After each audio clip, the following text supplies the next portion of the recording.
cuando tenemos una personalidad de la educación como la maestra Alma Livia Tapia Moreno, quien me acompaña esta noche, y nos atrevemos a hablar de gestión escolar y de práctica docente, es porque hay que generar proyectos. Hay que generar proyectos que ayuden a los profesores en esta nueva etapa que se viene, porque hoy tenemos que hablar de una nueva etapa en materia educativa. Hay un antes, hay un durante y hay un después de la educación mexicana con motivo de esta pandemia que ha golpeado a la sociedad mexicana porque la ha golpeado.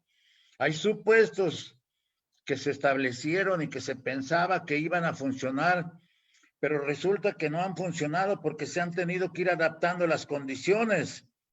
Hasta la propia autoridad educativa ha tenido que reformar sus decisiones, es decir, tomar primero una serie de decisiones y después transformarlas. ¿Por qué? Porque estamos sujetos a las mismas condiciones que médicamente y técnicamente desde la visión de la medicina se nos indiquen. Ahí es donde están las decisiones finales, porque será el cuerpo médico del país que está llevando esta idea de alargar la curva, retardar, los que nos dirán qué es lo que va a suceder. Pero mientras que todo eso sucede, nosotros que somos maestros, que hemos trabajado muchos años, que hemos trabajado con muchos maestros y que también nos hemos ido forjando en las vicisitudes de la propia práctica docente, tenemos que preparar proyectos nuevos. Así, le damos importancia a la parte de la gestión educativa y a la parte de la práctica docente, porque desde una se colocan los elementos filosóficos normativos que responden también al trabajo de la práctica docente. Hoy que desde el artículo 3 se está hablando de la excelencia educativa, de la educación integral, del desarrollo de facultades humanas, del desarrollo de la educación armónica, y se están hablando de conceptos como pensamiento crítico y otros más que están permeando a todo el modelo educativo, un modelo educativo que no termina de nacer. Y ese es el problema de este modelo, que no puede terminar de nacer. Se le atravesó la pandemia y tiene que hacer ajustes. ¿Por qué? Porque lo que venga no está escrito en la ley.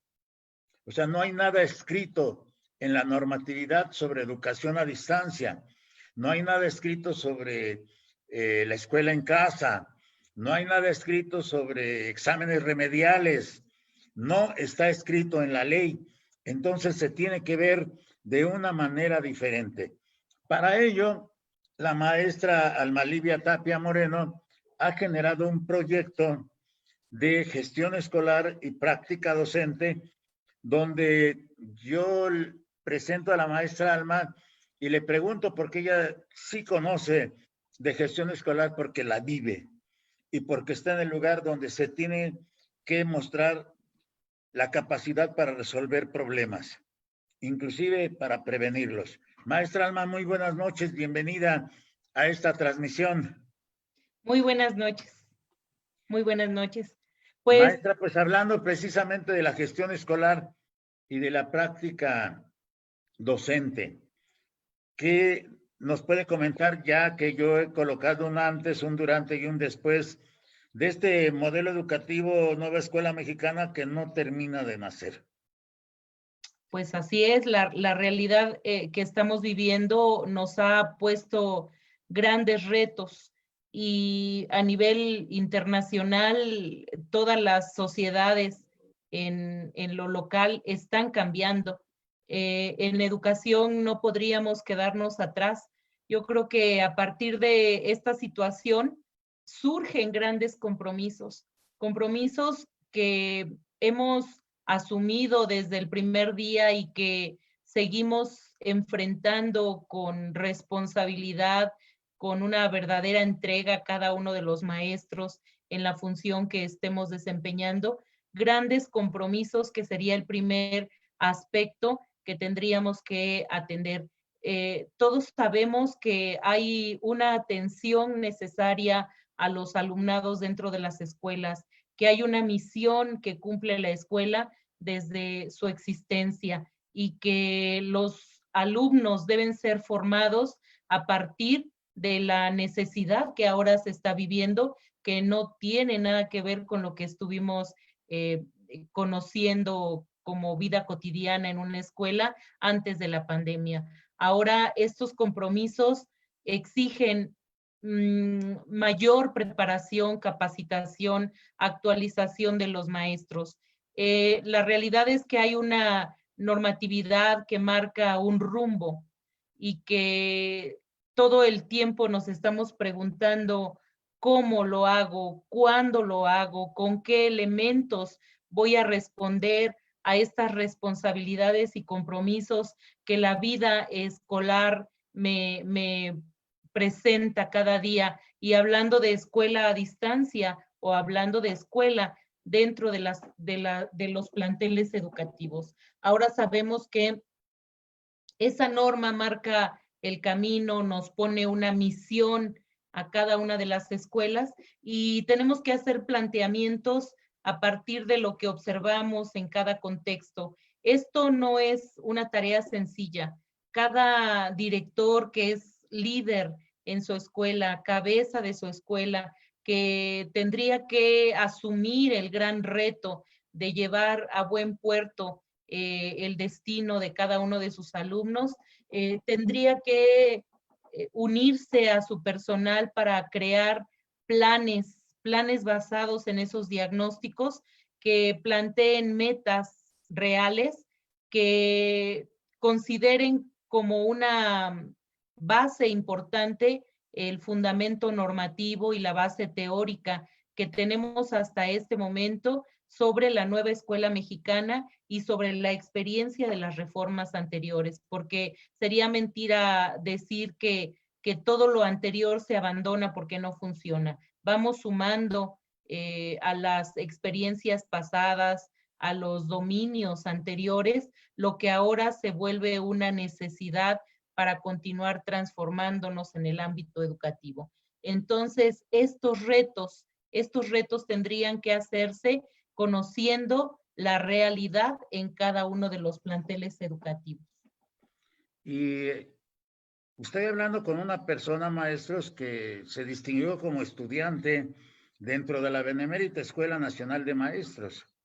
Ella empieza a trabajar con el modelo del proceso de modernización educativa generado por Carlos Salinas de Gortari, que es el que coloca el énfasis en la gestión escolar, porque ya años atrás se hablaba de la planeación a largo plazo, después viene la planeación estratégica, viene la publicación de aquellos cuadernillos para transformar nuestra escuela, el 2 que era el diagnóstico y el 3 que fue el proyecto escolar. Y desde ahí empieza la labor docente de la maestra Alma Livia Tapia Morena. Recordando, maestra Alma, aquellos momentos, estamos a más de 30 años de aquellos ayeres en que se colocó el proceso de modernización educativa y cómo en aquellos momentos ve usted, vámonos hacia atrás, a los inicios de su trabajo, ¿cómo se veía la gestión escolar en ese momento?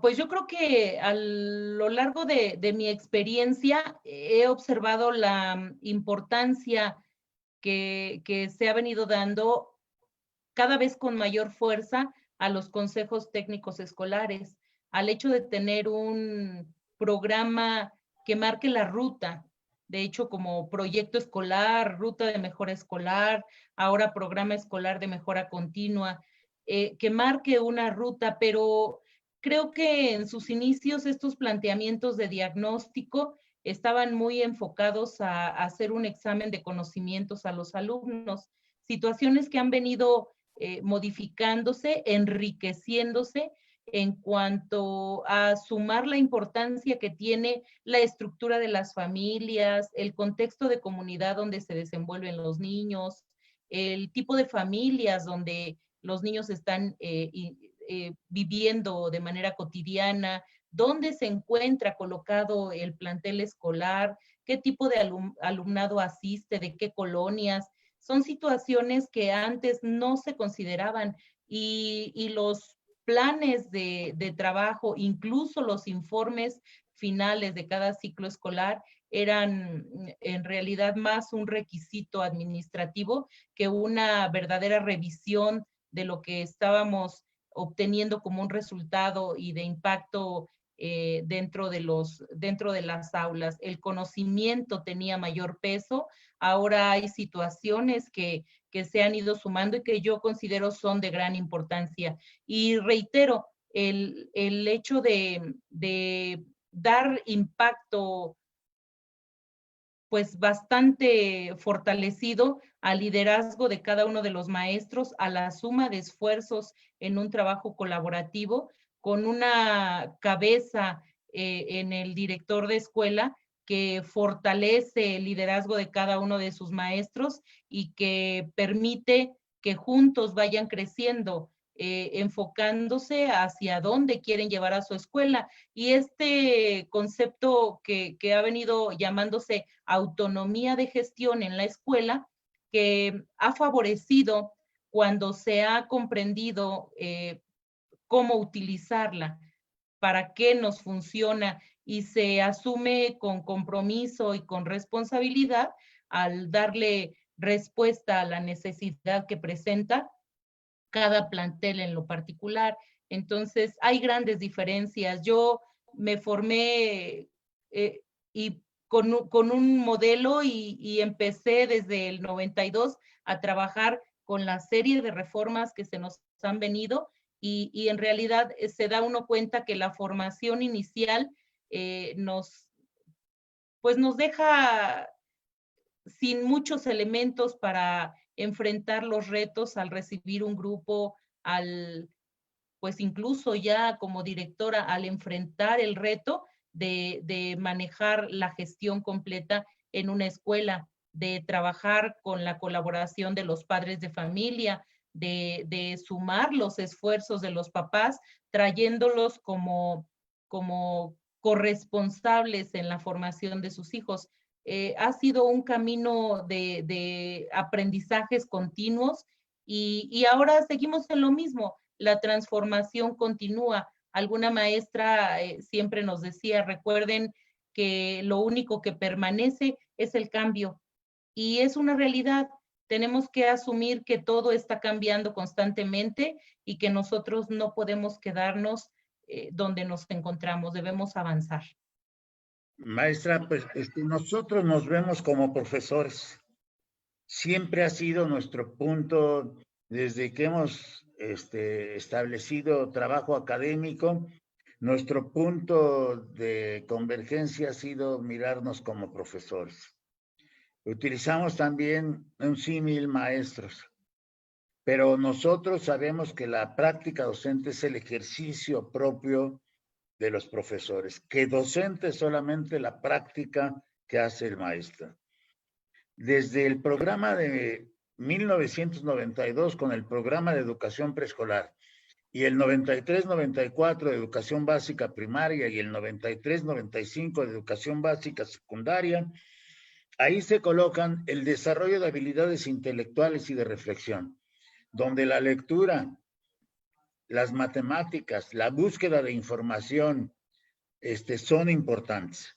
Este desarrollo de habilidades intelectuales y de reflexión, también a la par con la modificación de los libros de texto, porque aparecieron toda una serie de libros nuevos para ese momento, donde recuerdo con mucho cariño cómo en primer grado Paco el Chato es un personaje central. Y cada uno de los grados tenía también personajes. ¿Cómo se mira en retrospectiva aquella reforma de 93 para situarla para nosotros en primaria con lo que está sucediendo ahorita, donde estamos trabajando con el Acuerdo 592 y con los aprendizajes clave? Pues podría verse con grandes complicaciones para muchos docentes, pero la realidad es que hay mucha más libertad de manejar los programas, de seleccionar, de organizar los contenidos, de buscar la transversalidad de algunos ejes como para la formación integral, como tendría que ser la salud, el deporte, incluso la alimentación, situaciones que forman al alumno en todo momento y que ahora le da un peso más importante en esta última reforma a los valores. Situaciones que nosotros desde mis inicios como docente frente a grupo veíamos la necesidad de retomar la formación cívica, el civismo, la formación ética, moral. ¿Por qué? Porque sentíamos que los propios padres de familia, muy jovencitos, pues ya éramos incluso, ¿no? Porque me incluyo ahí, personas formadas sin estas asignaturas o áreas de formación que se convertían en una necesidad, que sabemos el impacto de las situaciones sociales que hay en la vida del mundo y que impactan en la formación de los niños, y que sin duda es importante el regresar al ser, el regresar a la valoración de la persona, el encontrarnos que los programas a través de las reformas sí han venido dejando mucho la importancia de que el maestro sepa seleccionar, organizar, administrar sus tiempos en cargas horarias a partir de las necesidades de sus niños, y que para esto el docente frente a grupo requiere apoyo constante de sus líderes de forma académica, con un enfoque pues prácticamente académico para fortalecer su práctica docente todos los días, y que seamos directores, supervisores, apoyos técnicos pedagógicos, quienes podamos apoyar el trabajo dentro de las aulas y llegar a una verdadera formación integral de los alumnos. Hay muchas cuestiones que han venido cambiando. Yo considero para bien porque dejan en libertad la acción del maestro, pero considero también que un maestro que no se mantiene en actualización, que todavía sabemos que en su menor, ¿verdad? En su menor cantidad, pero existe quien quiere repetir cada año el mismo grado y repetir el mismo cuaderno, y que esto no dejaría el crecimiento de sus alumnos como tendría que ser. Pero afortunadamente hay mucho entusiasmo, mucha vocación en los maestros, y esta libertad es bien utilizada en la mayoría de los casos. Y es una prueba que se ha dejado ver ahora con la etapa de la pandemia. Los maestros buscaron acercamiento de la forma que se pudo. Pero yo creo que sí, hablamos, cuando menos en la zona escolar donde tengo la fortuna de trabajar, reconociendo el esfuerzo de los maestros.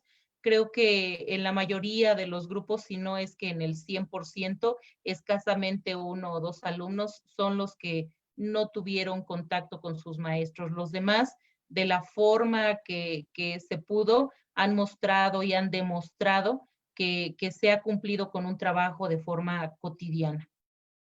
Pues efectivamente yo creo que por esto último, los maestros siempre han sacado la vocación, la motivación y la pasión para las tareas educativas.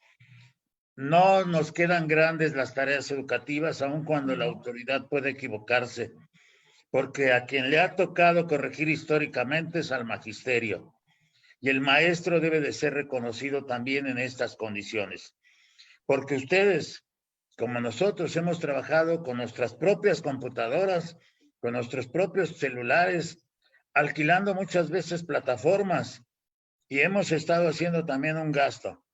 Y eso debe de reconocerlo la Secretaría de Educación Pública. Pero maestra Alma, siempre será un gusto y será muy grato platicar con usted, pero vamos a despedir esta transmisión comentándole a los maestros que se agreguen al proyecto de trabajo en Facebook, un proyecto que se da de buena voluntad, el trabajo de la gestión escolar y la práctica docente, el proyecto de trabajo de la maestra Alma Lidia, que estará aquí en Facebook. Aquí lo van a poder identificar y a partir de mañana les ponemos la liga para que se agreguen a este proyecto. El proyecto va a tener muchísimas informaciones y mucha idea de trabajo para los profesores, porque estarán ahí también todos los miembros del Seminario Interinstitucional de Pedagogía. Y a ustedes, maestros que me están escuchando, si alguno de ustedes quiere platicar conmigo a través de esta plataforma, no lo piense mucho, mándeme un mensaje, póngamelo en Messenger y ahí nos organizamos para tener una charla amena aquí en Facebook y mostrarnos ante los maestros, porque lo que tenemos que hacer los maestros es mostrarnos. Maestra Alma Lidia, le agradecemos mucho su atención, su acompañamiento esta noche y nos despedimos de ustedes, maestros. Mañana ponemos la liga. Hasta mañana, maestra. Así es, hasta mañana. Hasta mañana.